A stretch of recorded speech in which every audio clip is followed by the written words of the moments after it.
auto technician does anything from like diagnosing to regular maintenance, inspections, to find the customer's problems, to duplicate them, and perform the repair to fix them and make sure they're safe for the customers.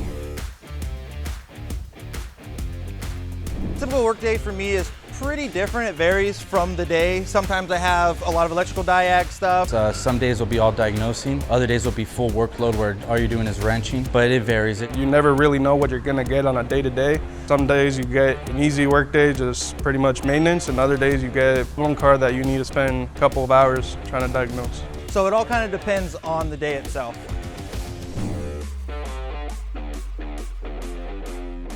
Patience. Patience is the very big one. You have to have patience. You have to be creative, determined. I think another big one would be common sense. Sometimes it's just right in front of your eyes and you just gotta really take a look at what you're doing. being able to adapt and learn realistically. As long as you're willing to have that mindset of wanting to do better, you'll be able to do as well as you need to within this industry. One big skill is you have to be motivated. You got to be somebody that's willing to learn, willing to get your hands dirty, willing to start from the bottom and work your way all the way up to the top to reach the point you want to be at. I do recommend going into school and being book ready. It helps you a little bit more, being knowledgeable about what you're doing. But at the same time, you also have to learn how to turn a wrench. It goes way better if you know how to turn a wrench and you know why you're turning the wrench. Definitely graduate high school first and foremost. Start with that, and then you could go into like a trade school. You could do an apprentice program. As long as you're willing to learn and have that textbook rule of being able to be knowledgeable about what's up and coming, all the new technology, then you'll be able to go far. plays a big role, extremely big role. Anyone who's anybody that's been a tech for a certain amount of time, that's tried to work solo, get stuck on something, you really wish that you had that guiding force that would help you get through the problem as smooth as possible.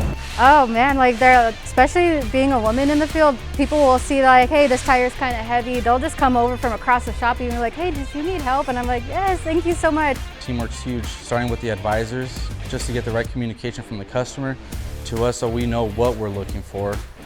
And especially around the dealership, you got all the technicians that there may be something I don't know, I can't figure out, but I can go to somebody else and they'll lead me in the right path and they'll help me out willingly, you know, so teamwork's huge.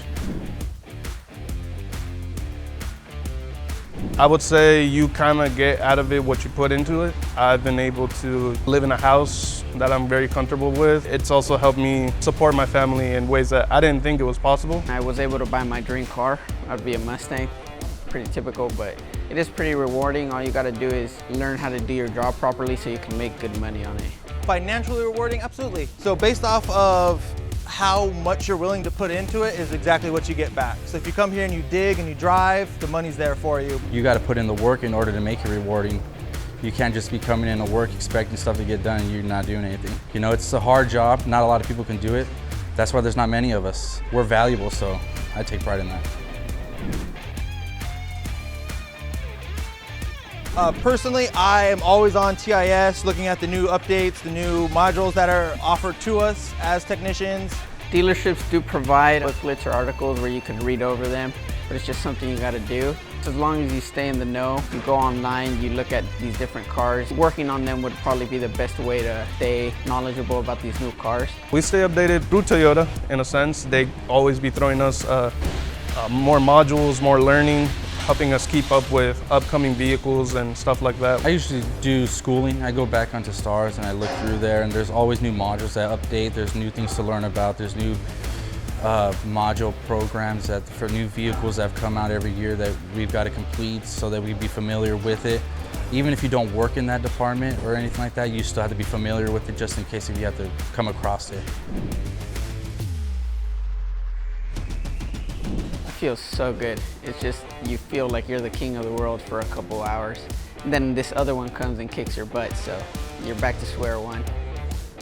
For me, I would say the most rewarding part is when I get a job that I haven't done before and kind of go into it blind and then come out with just more knowledge of the situation. And so next time I can diagnose faster and get to the job quicker. It shows that all the time and effort you put into schooling and learning, it's paying off, and it's very satisfying. It's nice. I love that I can come in every day and it's never the same. I've always really liked cars, so being able to work on them is really ideal for myself. I'm a detailer, I've been a body shop assistant, so there's lots of aspects that I want to know about the car. Now it's just the mechanical aspect, and that is really rewarding considering not many, I feel like even women are knowledgeable about cars. So it's good to be in this field as a woman, and we definitely need more of them for sure. Doing anything you want to, especially in a man's industry, is totally doable. Use your resources and ask lots of questions. If you're gung-ho about it, just continue putting one foot in front of the other and doing what you need to achieve what you want to.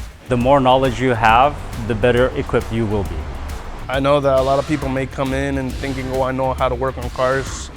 The best piece of advice I can give you is just listen. There's guys who've been doing this for years. There's guys who've been through experiences you probably haven't been, and they're speaking from experience. One, come ready to work. Be organized, be on time, and just kind of be ready for anything.